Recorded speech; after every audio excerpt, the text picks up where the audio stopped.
So today we got a question from a viewer who's stuck in his head and wanting to know how to live in the moment.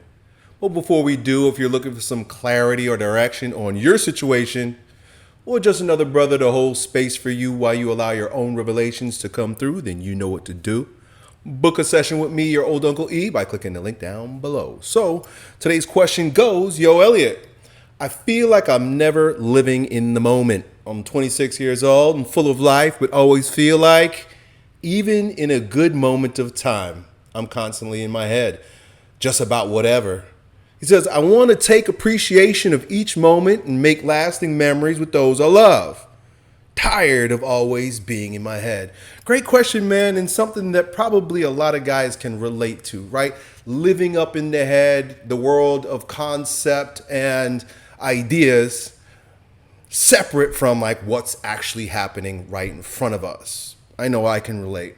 But your question sort of betrays the paradigm by which you end up in this situation. So let me go to your question. We'll pick a little piece out that was a red flag to me that might indicate how you can get out of this bind.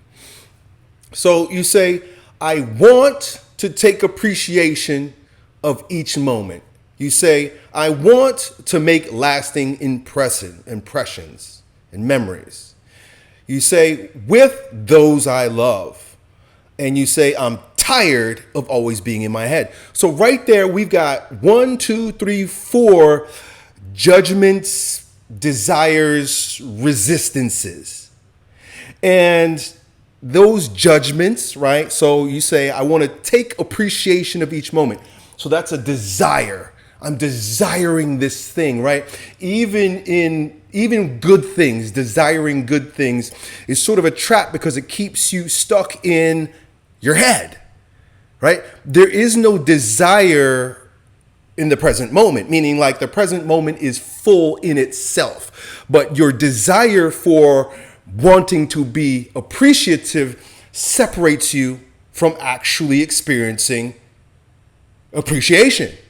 It's like being really busy reading about drinking water because you're thirsty. You see what I'm saying? Saying, I'm going to learn everything I need to know about water instead of actually drinking it to quench your thirst.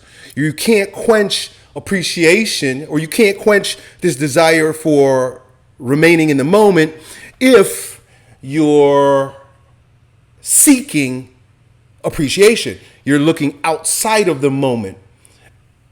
I'll continue. You say also, I want to make lasting memories. That again is a desire. That is, and also appreciation and this wanting to make lasting memories. They're desires, but they're also judgments, right? Like what memories are not worth lasting? Like all memories last, but what you're likely pointing to is a type of memory that you want to create. So the appreciation for things that you judge are worthy of appreciation for most people, right? I'm not saying you're doing this, but the way you use these words sort of betrays your underlying thinking process, your paradigm, right? So wanting appreciation means that there is desire and then also judgment, because you may not like what this lasting moment might bring. And you may choose appreciation may not be your predominant attitude towards it, right? So right then and there's a separation between you and what's happening in the moment. You want to be in the moment, but yet you're pushing away, you're resisting, you're judging, and you're desiring certain types of moments. Do you get where I'm going here, bro? So the very question itself is embedded with the problem. The problem and the solution are in the question itself. The question betrays the problem. He says, I want to make lasting memories with those I love. Once again, it's a preference and it's a judgment. I don't love this person. I love this person. You're preferring, and then you're also using the fallen mind in order to judge what's good and what's bad. This is why in the garden, it was such a strange thing in Genesis that God tells Adam and Eve, do not eat from the tree of the knowledge of good and evil. Like, what kind of God doesn't want you to have knowledge of good and evil, but a God that's protecting you from your own flawed judgments? That's what it is. You're partaking, all of this is partaking of this judgment of good and evil. You have now become the judge, the jury, and the arbiter. You are going to, the lie that you are creating your life. You're not creating your life. Those lasting memories are all the memories. Appreciation is for every moment. Those you love, who should you not love, right? But once again, separation, third dimension consciousness. I'm tired of always being in my head. Right then and there, the whole resistance against being in your head. The resistance against being in your head is going to be the very stumbling block by which you don't get out of your head. Your very desires, your hopes, your fears, your dreams, your preferences, and then your resistance against the very situation that is real life, each moment.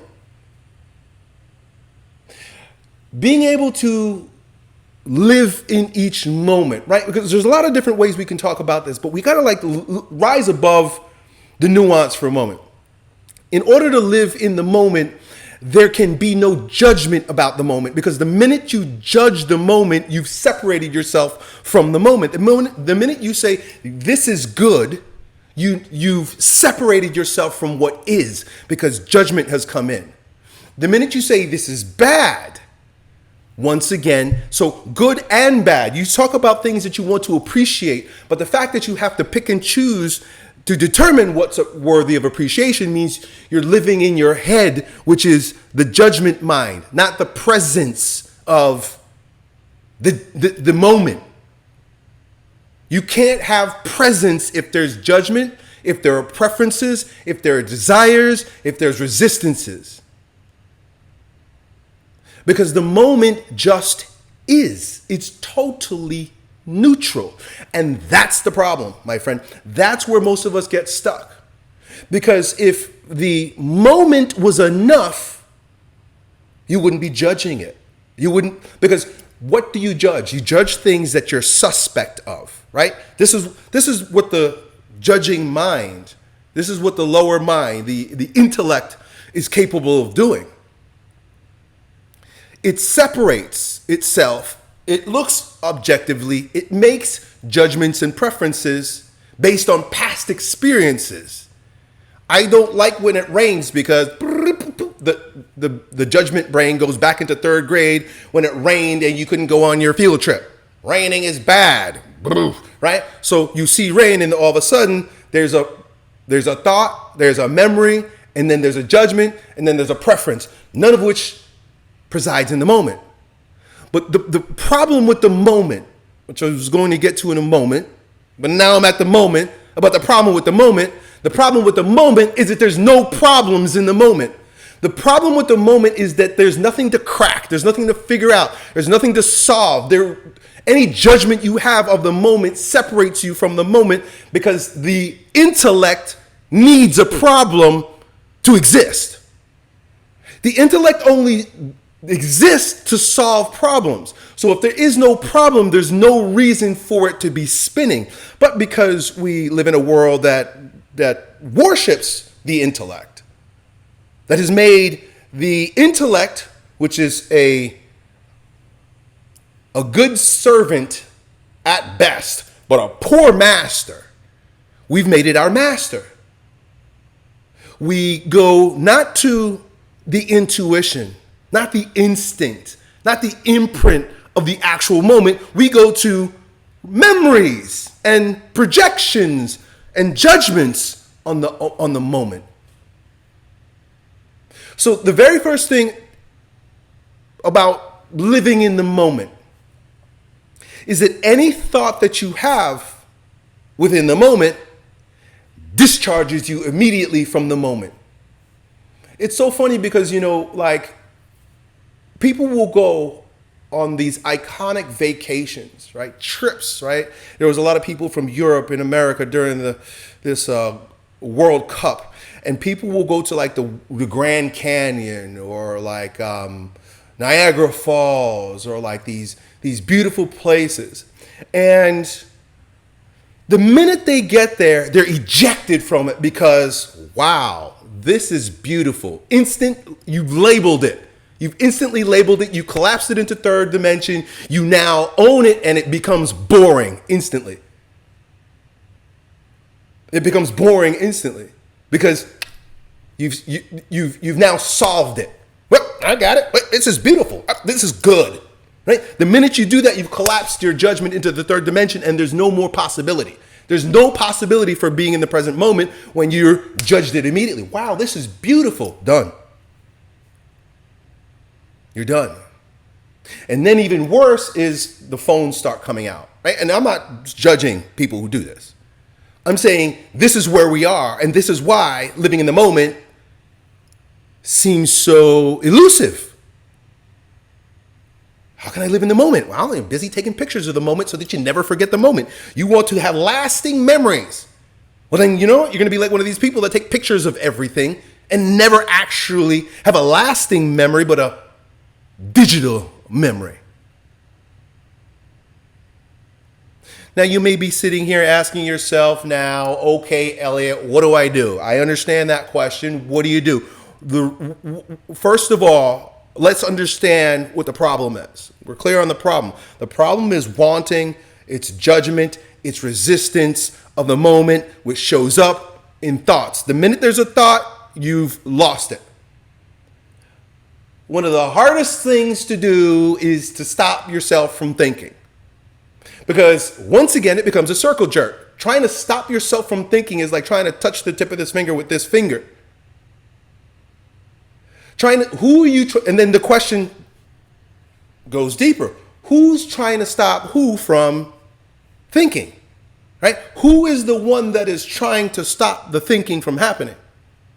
The minute you can rise into that who, some people call it Christ within you, the Imago Dei, image of God within you, your soul, however you want, right? When you have spiritual seeing, right? The spirit, when you have spiritual seeing, then there is no judgment. There's no feeling. There's no thinking. There's pure isness, pure being. And it's the most confusing thing ever because when you ask someone, nobody knows what that is. What is pure being, Elliott? What do you mean? Pure. Now, so in order to get into this place of pure being, it's easier to know what it is not. Well, it's not thinking. You're not there when you're thinking. We just spoke about that. It's not feeling, because feeling, we know, are chemicals in the body. It's just movement within the body that are based off of oftentimes repressed memories, or it's more unconscious, right? So we know it's not when you're feeling something. We damn sure know when it's not, you're not doing something, right? You could be doing something and be fully in the moment, but the moment is a lot grander than the thing that you're doing. You could be very focused on the video game, right? That's what it is. You guys really, video game or the instrument or the thing that you're doing, but because the focus is narrowed, it's collapsed, and there's no other potential for that moment. Meaning, like the phone could be ringing and you don't hear it because you're so focused. It's broad. The type of being I'm talking about is broad. It's like a spotlight. It's like a floodlight rather than a spotlight. So it's coming up out of the nuance of thinking, feeling, and doing into the pure isness of being. And once again, it's the hardest thing ever. So whenever there's a judgment, you know that you're leaving your head when there are thoughts, and I'm sure you're aware of that. You're sure you already figured that out. You even said that I feel like I'll go into my head. So here's some advice on that, right? Now that we got a clear understanding of the problem, what most people do, the right way to handle it is, if you're going to get out of your head, where are you going to go? Where are you going to go? If you get out of your head, see, like the language that we use, that means we're getting out of something, then where are you going to go? What are you going to get into? There's only one other place to go. That's the body. If you're going to get out of your head, you got to get into your body. And the body is full of sensation. The body is full of potential. The body is full of intelligence. The body is full of memories, unprocessed memories. The body carries the pain of ancestries worth of pain. Ancestors worth of pain. Meaning, like, if you look at your great-great-great-grandfather, you might notice he looks a lot like you. And the character structure is built into your body. I'm not going to get too much into character structure and bioenergetics here, but the body looks like what you are. And you experience your life through your body. Just like you would experience the road differently if you were driving a Mack truck, right? Those big 18, 16 wheelers versus a Mazda Miata, right? A tiny little Japanese car. The body by which you experience life determines a lot of what you experience in your life. So if you're going to experience life, it can only be experienced through one place, your body. Your body. There's pure consciousness, spirit, but there's also the body. And if we want to be present in the moment, what is the only thing that we actually can say is there? I am here. My body has to be there. Your body has to be there. Even if you're watching TV or daydreaming, boom, where are you? You're actually physically here. You say, I'm in my head. You're not in your head. You're actually right here. You're actually right where you are. But you're distracted by your head. There's only one place to be. There's only one place you could possibly be, and that is where you are. And if you want to be present with where you are, you got to feel your body. The problem with feeling the body is that the body has been so repressed because we spent our lives trying to hide our feelings, ignore our feelings, stuff down our feelings, judge our feelings, right? Feeling guilty for our feelings, which is the worst. I feel guilty for feeling guilty. It's a circle jerk. So I say, yeah, feel into your body. It could be very subtle. It could be very subtle, like feeling into your feet. As you're having a conversation or as you're living out your moment of appreciation, feel your feet on the ground and remind yourself that here I am. Here I am. Wow, I'm here right now. Feel the ground. Feel the wind blowing on your face. These are all exterior things that can kind of help you check in and be present for the moment. But the interior / exterior, the bridge, if you will, between the interior and exterior is your breath, your breathing. And we'll do all kinds of fancy breathing strategies to avoid feeling in our body. That's why most of us have shallow breathing, because the shallow breathing is a defense mechanism against the feeling that we don't want to have. When you were 6 years old and your mom spanked you with a jump rope, whooped you, and you remember your dad telling you, don't cry, right? Big boys don't cry. And you get whooping and you go, right? Guess what you just did? You drove that emotion. It didn't go away. You drove that anger deep, right? Feeling the whips, right? Bang, bang. Mom's whipping me, and I'm not going to feel it.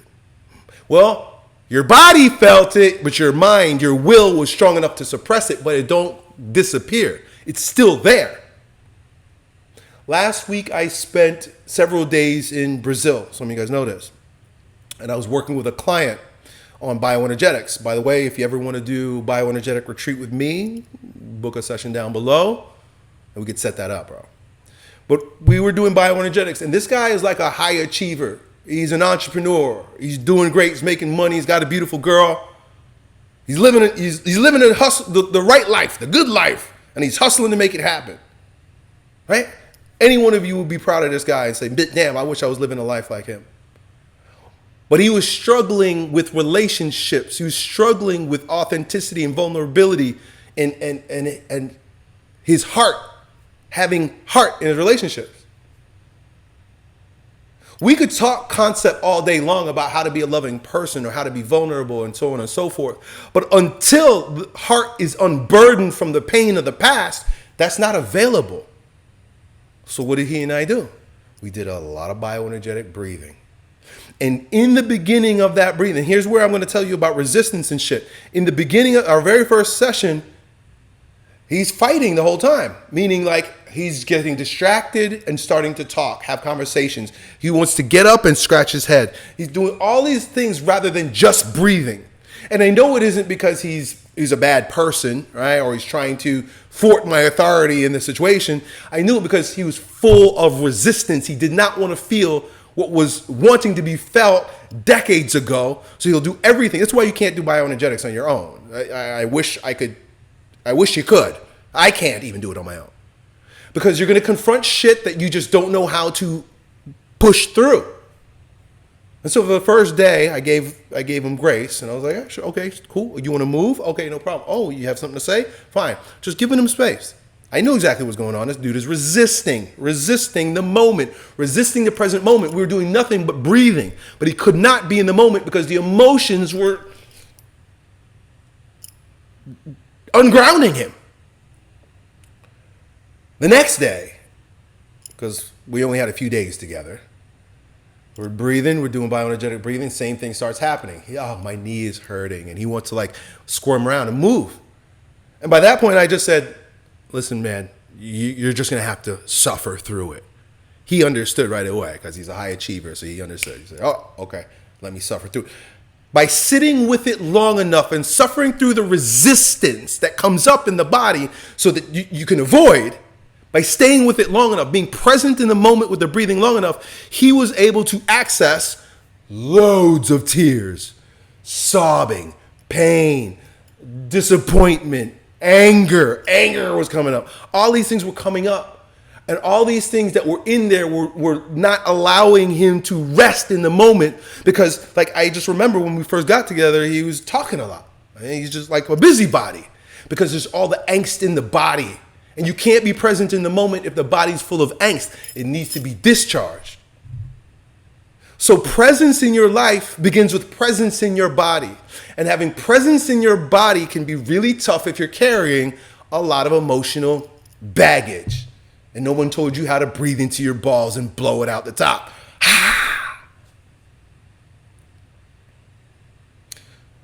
So what do?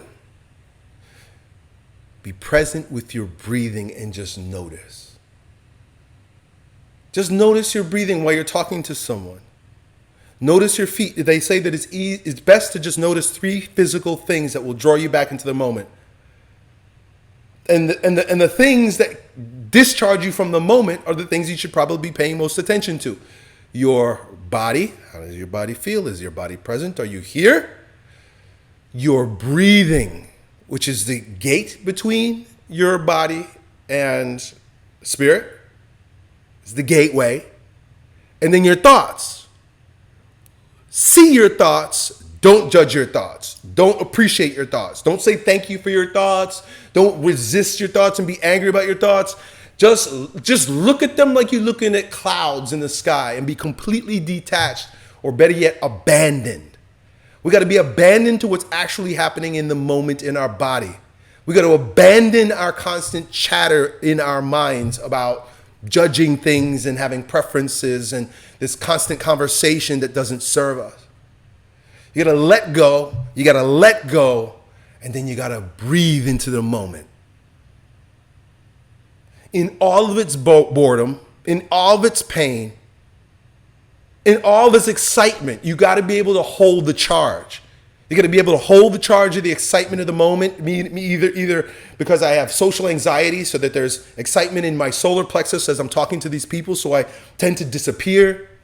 If it's boredom, right? The tension of just there's not something happening right now. Bombs aren't going off like in the video games, and cars aren't speeding by.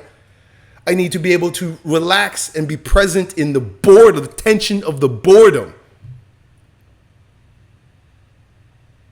And then you got to be relaxed and be present with the tension that has been building up in your body.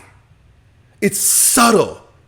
But if you breathe and if you feel, you'll notice, damn, there's a little tightness in my chest. Breathe into it. You might vibrate a little bit. You might shake. You might even cry. And that's all good, because that's discharging the charge that's keeping you dissociated from the moment, dude. Hope that helps. Talk soon. Done.